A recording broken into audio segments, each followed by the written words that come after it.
ڑ ڑ ز ژ س ش ص ض ط ظ ط ظ عین غین، جس کے بعد ف، پھر ح کاف ک گ گھ لام ل میم م نون ن واو ہ حمزہ چھوٹی اور بڑی یہ تعداد میں 53 ہے۔ اب 53 تعداد کے حوالے سے جو شکوک شبہات ہے وہ ہے کیا؟ وہ یہ ہے کہ 52 کی تعداد پر تقریباً سب لوگ متفق ہیں، ان کا خیال یہ ہے کہ اردو حروف تہجی کی تعداد 52 ہے۔ اب شکوک شبہات کی نظر ہونے والے جو حرف ہے وہ بنیادی طور پر وہ حمزہ ہے۔ اکثر لوگوں کا خیال یہ ہے کہ حمزہ یہ اردو حروف تہجی کا باقاعدہ حرف نہیں ہے، بلکہ یہ علامت کے طور پر استعمال ہوتا ہے اور اردو میں بطور مستقل حرف یہ استعمال نہیں ہوتا، بلکہ بعض اوقات تو ہمیں یہ بھی نظر آتا ہے کہ یہ حرف بطور اضافت بھی استعمال ہوتا ہے۔ مثلا آپ دیکھیں بطور اضافتی کس طرح استعمال ہوتا ہے، سرمایہ اردو، سرمایہ یہ، اب دیکھیں اس کے اوپر یہ حمزہ ہے اردو، مجموعہ کلام، یہاں پر بھی حمزہ ہے مجموعہ کلام یعنی کلام کا مجموعہ اردو کا سرمایہ۔ اسی طرح تحفہ خلوص یعنی خلوص کا تحفہ وغیرہ، یہاں دیکھیں ان الفاظ میں یہ حمزہ بطور علامت اور وہ بھی بطور اضافت استعمال ہوا ہے۔ اب جو اس حوالے سے مستند رائے ہے وہ اصل میں رشید حسن خان کا ہے، اور ان کے بارے میں ڈاکٹر رفیع الدین ہاشمی، وہ ان کی ایک کتاب ہے عبارت کیسے لکھی، اس کے دیباچے میں انہوں نے اس کی پوری سند پہنچائی ہے اور یہ بھی کہا ہے کہ اردو حروف تہجی کے حوالے سے خصوصاً اور املاء لغت قواعد اور لسانیات وغیرہ کے حوالے سے عموماً انہوں نے بہت زیادہ کام کیا ہے، اس لیے وہ کہتے ہیں کہ رشید حسن خان کی خاص موضوعات میں املاء لغت اور قواعد زبان بیان شامل ہے، یہ ان کے خاص موضوعات رہے ہیں اور ان پر انہوں نے بہت زیادہ تحقیق کی ہے، بہت زیادہ بحث کی ہے اور اس کے حوالے سے مختلف کتابیں بھی لکھی ہوئی ہیں۔ اسی لیے ان کی اسی کتاب میں یعنی عبارت کیسے لکھے میں صفحہ نمبر 90 پر وہ حمزہ کے حوالے سے بات کرتے ہیں کہ حمزہ حرف بھی ہے اور علامت بھی۔ مثلا جلوہ یار میں اضافت کی علامت کے طور پر آیا ہے، اور جاؤ، سائل، مسئلہ،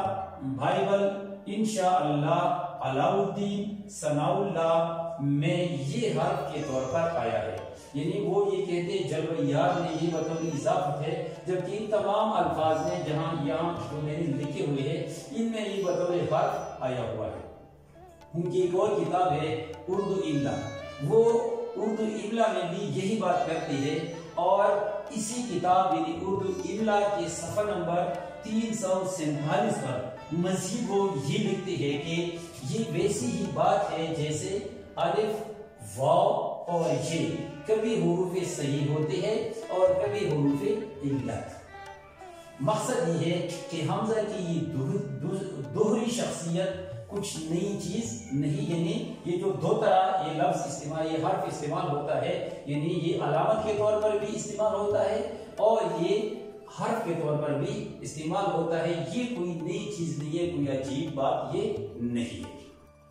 اسی کتاب یعنی اردو املا میں رشید حسن خان صفحہ نمبر 351 پر مزید لکھتے ہیں کہ اردو میں اس حمزہ کو حرف مانا جائے گا، اس لیے کہ اردو میں مثلا لکھنؤ کو نہ لکھنؤ لکھا جا سکتا ہے یعنی حمزہ کی وجہ، اور نہ لکن لکھا جا سکتا ہے۔ اسی طرح علاء الدین کو علائی دین نہیں لکھا جا سکتا، نہ علاء الدین یعنی حمزہ کے بغیر لکھا جائے گا۔ پھر یہ کیسے کہا جا سکتا ہے کہ حمزہ کوئی حرف نہیں؟ یہ بات مان لینا چاہیے کہ اردو میں حمزہ مستقل حرف کی حیثیت بھی رکھتا ہے اور اسی حیثیت سے الفاظ کا جز ہوتا ہے۔ حروف تہجی کی پرانی ترتیب میں اس کو ہے یعنی ہائے مدورہ کے بعد جگہ دی جاتی رہی ہے اور اس ترتیب کو بدلنے کی کوئی ضرورت نہیں۔ تو آپ نے ملاحظہ کیا کہ اس حوالے سے رشید حسن خان کیا بات کرتے ہیں کہ حمزہ اردو کا باقاعدہ ایک حرف ہے، لہذا ان دونوں کتب یعنی عبارت کیسے لکھیں اور اردو املا، ان دونوں کتابوں کی ان دلائل کی بنیاد پر جو لغت کی ڈکشنری رشید حسن خان کی ان کتابوں کی تناظر میں اگر ہم دیکھیں فرنگی تلفظ جو شاہ الحق حقی نے تخلیق کی ہے اس کو تقویت پہنچتی ہے، لہذا یوں ہم کہہ سکتے ہیں کہ حروف تہجی کی اصل تعداد وہ 53 ہے۔ لہذا ان دونوں مستحکم حوالوں سے کون سے حوالے؟ نمبر 1 جو رشید حسن خان کی کتابوں کا حوالہ ہے، دوسری بات یہ جو فرنگی تلفظ کے ڈکشنری کا حوالہ ہے، ان دونوں مستحکم حوالوں کی بنیاد پر ہم یہ کہہ سکتے ہیں کہ حمزہ اردو حروف تہجی کا مستقل حرف ہے، اسے حروف تہجی سے الگ نہیں کیا جا سکتا۔ یہ تو اس حوالے سے ایک تحقیق تھی جو میں نے آپ کے سامنے پیش کر دی، امید ہے کہ آپ اس حوالے سے مطمئن ہوں گے۔ اب آتی ہے کہ ہمارے اردو حروف تہجی میں کن کن زبانوں کی حروف شامل ہے، تو ان میں جو بنیادی طور پر حروف ہے وہ ہے عربی، فارسی اور ہندی کی حروف، یہ سر فہرست ہے۔ مثلا آپ پہلے آتے ہیں عربی کی طرف، تو عربی کی جو حروف اردو حروف تہجی میں شامل ہے وہ ہے الف، الف مد آ، ب، ت، س، جیم، ہ، خ، دال، زال، ر، ز، س، شین، صاد، ضاد، ط، ظ، عین، غین، ف، قاف، کاف، لام، میم، نون، واو، حمزہ، ہے، حمزہ اور یہ کل تعداد ہے 30۔ یہ کل تعداد اس طرح ہے کہ چونکہ اکثر ہم یہ کہتے ہیں کہ عربی کی حروف تہجی 29 ہے، اس میں ہم الف مد آ کو شامل نہیں کرتے کیونکہ الف مد آ کیا ہے؟ الف مد آ اردو کا مستقل حرف ہے اور یہ الف اور مد سے مل کر مرکب بن گیا ہے، یعنی یہ بھی ایک مرکب حرف ہے کہ یہ الف اور مد سے بنا ہوا ہے۔ جدید اصولوں کے مطابق الف ہم پہلے لکھتے ہیں، جب ہم یہ تعداد اس طرح لکھتے ہیں، حروف تہجی کی ترتیب ہم اسی بنیاد پر کریں گے کہ پہلے الف لکھتے ہیں اور اس کے بعد الف مد آ لکھتے ہیں۔ یہ تو عربی کی حروف ہے۔ اب ہم آتے ہیں اہل فارس کی وضع کردہ اضافی حروف، یعنی فارسی یا